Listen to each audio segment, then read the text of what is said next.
नमस्कार मित्रांनो, आज आपण अशा एका ॲडव्हान्स इंजिनिअरिंगचा पुरावा असलेल्या गडकिल्ल्याला भेट देणार आहोत, जिथे आपल्याला समुद्रामध्ये बेटावर जमिनीखाली असलेले शिवकालीन शौचकूप पाहायला भेटणार आहे, ज्यांचे आरमार त्यांचा समुद्र हे छत्रपती शिवाजी महाराजांना माहीत असल्यामुळे मुक्याच्या बेटावर महाराजांनी काही किल्ले बांधले व काही किल्ले बलकट केले. त्यांपैकी एक किल्ला म्हणजेच किल्ले कुलाबा.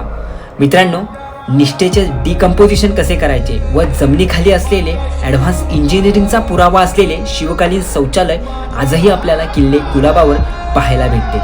तत्पूर्वी मित्रांनो, चॅनलवर नवीन असाल, व्हिडिओवर नवीन असाल तर चॅनलला सबस्क्राईब करायला विसरू नका आणि खाली दिलेल्या लिंकवर संपूर्ण व्हिडिओसुद्धा बघायला विसरू नका. मित्रांनो, किल्ला बांधला म्हणजे गोष्टी संपत नसतात. केवळ किल्ला बांधतो तो राजा, पण भविष्यातील धोक्यांचा अंदाज घेत त्या किल्ल्यातून अशा भुयारी मार्गाची निर्मिती करून घेणारा जाणता राजा म्हणजेच छत्रपती शिवाजी महाराज.